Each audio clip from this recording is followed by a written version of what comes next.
김병우의 척추 라이브에서 여러분들한테 척추 관련된 통증 관련된 유익한 컨텐츠를 항상 준비하고자 하는 연세산돌병원의 김병우 원장입니다. 자, 오늘 주제를 한번 보겠습니다. 오늘 주제는 이제 병원에서는 척추에 이상이 없다고 하는데 전 엉덩이 다리가 너무 아파요 라는 주제로 준비를 했어요. 사실은 이제 병원에 내원하시는 우리 많은 환자분들께서 문의 주시는 내용 중 하나거든요. 그래서 저한테 굉장히 질문을 많이 주시고 또 상담도 하시고 또 실제로도 온라인 상담으로도 많이 물어보시는 내용이어서 제가 한번 사례 중심으로 꼭 정리를 해보고 싶었던 거였어요. 그래서 오늘 주제를 이렇게 제목을 정해봤으니까 오늘도 끝까지 방송 잘 시청해 주시기 바라겠고요. 자, 환자 사례 보면서 다양한 원인에 대해서 알아봅시다. 첫 번째 증례는 68세 여자분이세요. 오른쪽 엉덩이 통증하고 우측 허벅지 뒤쪽으로 내려온다 하면서 오셨어요. 이분이 이제 그쪽에서 통증 클리닉에서 주사 치료는 3번 정도를 하고 효과가 없어서 내원하시게 된 거고, 통증 클리닉 원장님이 이 주사 치료를 이렇게 하면서 신경 뿌리에다가 주사를 놓은 거예요. 신경근 차단술을 한 건데 요 주사를 맞아서도 아무런 효과가 없다고 하시니까, 그리고 이제 가서 MRI 검사도 해보고 하셨는데 특별한 이상이 없다라고 하신 거예요. 선생님들이 이제 이상이 없다라고 이야기를 할 때 그런 걸 조금 한 가지를 알아야 돼요. 무엇이냐면, 이상이 없다는 게 당신은 아플 게 전혀 없으니까 아무것도 해줄 게 없다 라는 말도 있어요. 있는데 또 다른 의미에서는 담당을 하고 계시는 선생님이 자기가 해줄 것은 없다는 것도 있어요. 물론 정말로 특별한 이상을 못 찾는 경우도 상당수가 있지만 환자분들이 굉장히 분명한 통증을 가지고 올 때는 사실 그만한 이유가 있거든요. 엑스레이를 찍어보았더니 그냥 일반적인 소견이 나왔어요. 예, 척추세의 간격은 유지되는 편이고 전방전이증이나 분리증 같은 병은 보이지는 않죠. 자, MRI 찍어봤어요. 찍어봤더니 이제 특별하게 협착증 소견은 보이지 않는 거예요. 그래서 제가 이제 환자분의 이학적 검사를 해보니까 약간의 앞통점이 조금 있는 거예요. 그러면서 환자가 다리를 들고 돌리시고 움직이는 과정 중에서도 통증이 발생을 해요. 근데 이제 우리가 보면은 척추 질환이 있을 때 디스크도 SLR이라고 해서 다리 이렇게 들어 올리는 검사를 하잖아요. 그럼 그때 통증이 내려오면서 분명하거든요. 근데 이분은 이제 다리를 반듯하게 세워가지고 하는 스트레이트하게 레글라이징 하는 SLR이 아니라 약간 구부려가 살짝 바깥으로 돌렸을 때 통증이 유발되는 거예요. 그러면서 이제 환자분이 계속적으로 그 부분이 아프다는 앞통점도 있고 그리고 통증이 있는 걸 알아서 제가 골반 쪽을 MRI 검사를 같이 한번 해보자고 그런 거예요. 그래서 봤더니 이 부분에 이제 점액낭인데 여기 대전자라고 하는 부분이거든요. 거기에 보면은 이렇게 점액낭형 소견이 보이고, 그리고 안쪽에 보면은 이 좌골신경이 지나가는 자리에서 이 신경이 이쪽 안쪽과 바깥쪽에서 눌려 있는 걸 발견을 한 거예요. 그래서 환자분한테 이거는 좌골신경통인 것 같고 좌골과 대퇴 사이에서 충돌이 일어나면서 통증이 발생한 것 같다. 근데 내려오는 통증의 일부분은 대전자 점액낭염도 함께 있으니까 요거는 다른 방식으로 치료를 접근해 보는 것이 좋을 것 같다라고 설명을 드린 거예요. 자, 그러면 이 좌골과 대퇴골 사이에 생기는 그 충돌 증후군이라는 것은 과연 무엇이냐? 고관절이 우리가 있으면요, 고관절이 충돌되는 한쪽의 형태라고 보시면 되는데, 고관절 자체가 움직임이 상당히 크잖아요. 이 고관절이 많이 예를 들어서 관절 자체에서 문제가 생기게 되면은 관절 주위에 있는 그 관절을 움직여주는 근육과 힘줄 사이에서 이 좌골신경이 끼이게 돼서 눌리게 되면은 이 좌골신경통이 발생해서 협착증과 디스크와 거의 같은 같은 소견을 보이게 됩니다. 이걸 우리가 좌골대퇴 충돌 증후군이라고 해요. 골반의 근육이 약화되는 것이 원인이기 때문에 여자분들한테 많고 편측성으로 한쪽으로 더 많이 오는 형태예요. 그림을 보면서 이 좌골대퇴 충돌 증후군이라는 게 어떠한 병인지 조금 설명을 더 드려볼게요. 보시면 지금 노란 게 이 좌골신경이거든요. 여기가 이제 우리가 골반뼈에 들어가는 좌골이라고 하는 뼈예요. 여기는 어디냐면은 다리뼈인 대퇴골이죠. 그러면 이 넓적다리뼈하고 여기가 고관절이죠. 이 사이에 있는 이 네모나게 생긴 힘줄 근육이죠. 여기에 이제 좌골신경이 이렇게 정상적으로 지나가게 되는데 무언가의 이유에 의해서 여기가 약해져서 이 안에 낑겨 들어가게 되거나 혹은 힘줄이나 이 근방에 염증이 생기게 돼서 신경이 그쪽으로 자극을 받거나 압박을 받게 되면은 똑같이 협착증이나 디스크처럼 신경통이 발생을 하게 돼요. 그러면서 엉덩이와 이쪽에 통증이 발생하게 되고 허벅지 뒤쪽으로 내려가는 증상이 생기게 되는 겁니다. 이러한 경우에는 치료는 이제 여러 가지를 해볼 수 있는데 일단은 경막의 신경 차단술도 해볼 수 있는 방법인데 신경 뿌리에다 놓는 거는 별로 의미가 없어요. 그래서 신경을 셀렉션을 해줘서 치료를 해야 되기 때문에 카테터 같은 거 이용해서 하는 시술도 도움이 될 수가 있고요. 그리고 고관절 자체에다가 주사를 놔주는 방법도 도움이 될 수 있어요. 그러면 앞에 이 눌리던 부위에 약물이 들어가게 되면서 치료를 받게 되고 혹은 이 위쪽에서 치료를 해서 바깥쪽으로 약물을 전달시켜 주게 되면은 지금 압박받는 신경에 직접적인 치료가 되면서 원인이 치료되기 때문에 이 통증의 결과가 좋아지는 그런 양상을 보이게 됩니다. 그래서 좌골대퇴 충돌 증후군이라는 것도 한 가지 원인이 될 수 있다는 것을 기억해 두시면 좋을 것 같아요. 자, 다음 환자 사례를 좀 보도록 하겠습니다. 다음 환자는 72세 여자 환자분이시고 허리 통증이 굉장히 심하셨던 분이에요. 그리고 오른쪽 뒤 허벅지의 통증이고 10개월이 넘었어요. 예. 대학병원하고 전문병원에서 진료를 하셨고 원인을 잘 모르겠다라고 이야기를 하셨어요. MRI 전에 엑스레이를 보면은 허리를 수술을 받으셨는데 이 수술을 받은 지는 좀 됐어요. 한 6년, 7년 정도 되신 경우거든요. 그래서 이렇게 고정술을 받았는데 뭐 허리 통증은 그때부터 지속적으로 있었다라고 이야기를 하는 거예요. 환자분이 이러면서 허리가 아프고 다리로 내려가는 통증이 있으면 대부분의 의사가 제일 먼저 의심해야 되는 것은 첫 번째는 이 나사못을 고정한 위아래로 인전마디 변성이 오는 거예요.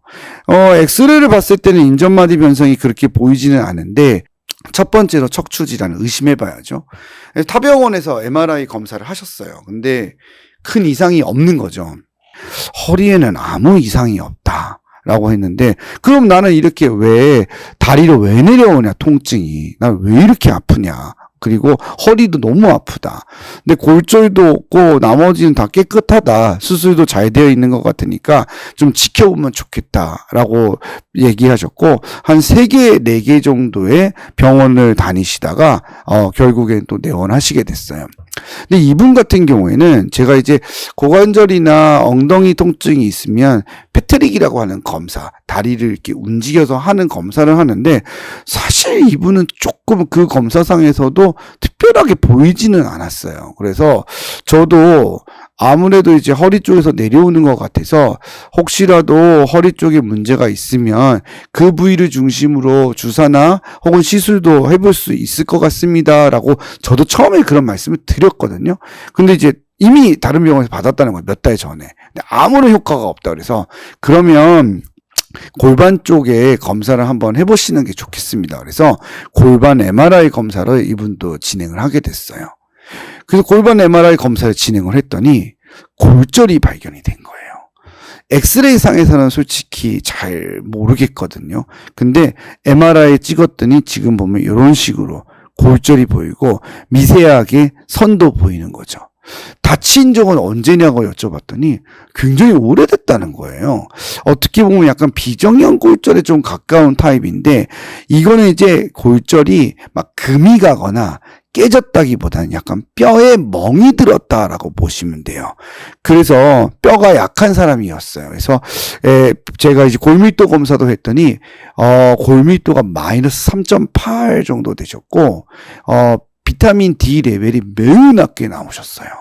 그러니까 굉장히 뼈가 약해져 있는 상태였던 거죠.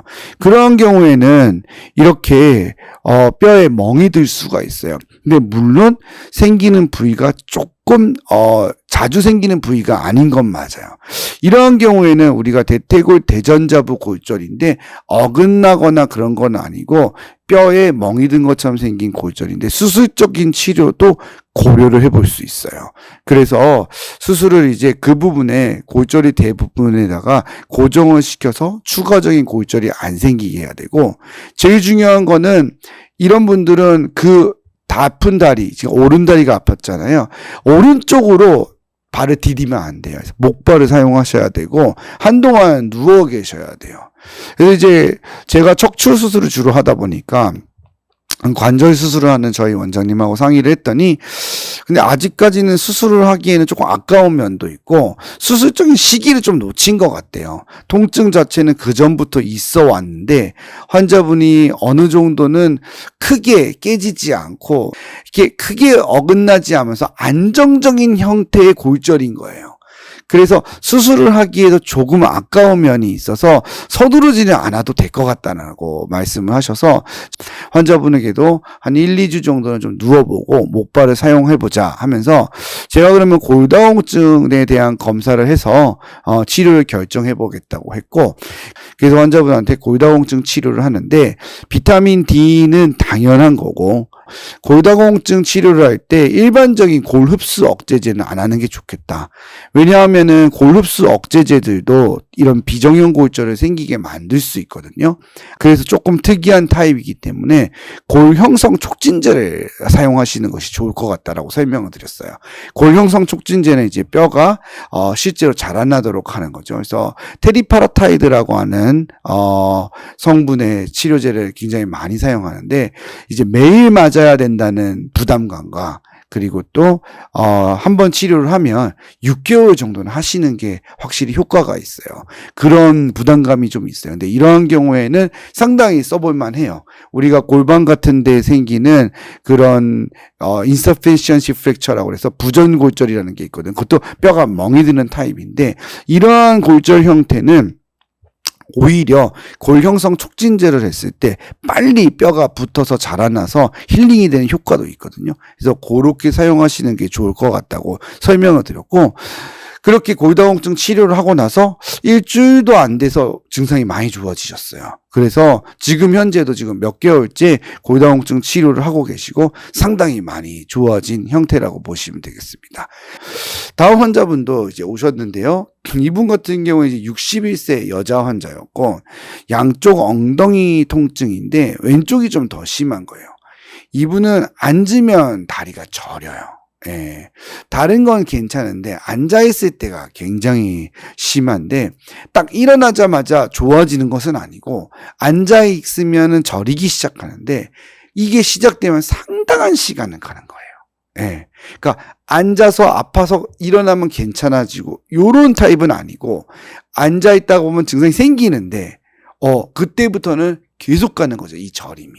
딱 신경통인 거죠. 양상은요. 예. 만일에 딱 앉아있다가 아픈데 또 일어나면 괜찮으면 오히려 힘줄염이나 저맥락염의 가능성이 있죠. 근데 이분은 앉아서 계속 증상이 시작되면은 꽤 오래 지속되는 거죠. 일어나서도 계속 통증이 있는 거예요. 시술도 많이 하셨고 주사 치료도 했는데 이게 너무 힘들다고 그러는 거예요. 삶의 질이 떨어진다고. 엑스레이 검사를 해보았더니 지금 봐서는 엑스레이에서는 특별한 것은 보이지 않죠. 뼈의 모양이나 그런 것도 괜찮고 MRI를 검사한 걸 가지고 오셨고 저희 병원에서 골반도 새로 찍어봤는데 특별한 것은 보이지는 않아요. 그러니까 수술을 할 것은 보이지 않는 거죠. 그래서 지금 디스크도 깨끗한 편이고 요렇게 내려오는 이 자골신경도 잘 보이고 신경 주위가 많이 부었거나 혹은 힘줄염이나 점액낭염이 있어서 신경을 건드리거나 뼈가 자라거나 그런 것도 보이지가 않는 거죠. 이런 환자들은 근육성 자골신경통이라고 보시면 될 것 같고, 환자하고 이야기 잘 해보면은 아주 이상한 증상들이 전형적이 아닌 증상들도 굉장히 많이 갖고 있는 걸 알 수 있어요. 여쭤봤더니 목도 많이 아프고 손저림도 있고 목에 MRI도 찍은 검사가 있는데 특별한 게 없거든요. 손끝 저림도 있고 그리고 두통도 있고 잠도 잘 못 잔다 그러고 다양한 증상이 있는 거죠. 이러한 경우에는 우리가 자율신경계 실조증 증상도 의심을 해봐야 되겠죠. 만성적인 통증에 시달리면서 이제 이 통증의 양상이 좀 바뀐 형태라고 보면 돼요. 그래서 이분 같은 경우에도 경막의 신경 치료를 했고 카테터를 이용해 가지고 바깥쪽으로 자골신경을 찾아서 시술을 해주고요. 그 이후에는 자율신경 증상도 함께 있는 분이었기 때문에 교감신경 차단술도 시행을 하게 되었고, 그리고 또 양쪽으로 해가지고 자골신경에 대한 직접적인 말초신경 주사도 했습니다. 그래서 이러한 경우에도 대부분은 비수술적으로 치료가 가능하다는 것을 기억해 두시면 좋을 것 같아요. 자, 오늘 강의를 정리해 보겠습니다. 자, 우리가 다양한 원인이 있을 수 있다는 것을 알았어요. 자골신경통도 들었고, 자골과 대퇴 사이에서 충돌이 발생하면서 자골신경통이 발생하는 것도 보았고요. 그리고 또 굉장히 비정형 타입의 골절도 있을 수 있다는 것도 알았고요. 굉장히 다양한 원인이 발생할 수 있고, 이러한 다양한 원인으로 인해서 마치 허리 디스크와 협착증하고 거의 같은 증상을 유발한다는 거예요. 그리고 앞서 설명드렸던 것처럼 이 자골신경은 주행 경로가 길고 영상학적으로 진단하는 것이 굉장히 모호한 경우가 많아서 진단이 매우 어려워요. 그래서 MRI 검사를 할 때에도 조금 다양한 기법을 가지고 조금 촬영을 해봐야 되고요. 관절 위주로 검사를 하게 되면은 똑같은 MRI여도 결과물이 좀 달라질 수가 있습니다. 하지만 이러한 경우는 대부분 비수술적으로 치료한다는 것을 여러분들이 기억해 두시면 될 것 같고요. 한 번의 시술로 낫는 경우도 있을 수 있겠지만 한 번의 시술보다는 시술 이후에 할 수 있는 여러 가지 재활치료라든지 또 신경치료 혹은 시술 이외에 말초신경 차단술이라든지 여러 가지 다각도에서의 치료가 굉장히 필요하다는 것을 기억해 두시면 좋을 것 같아요.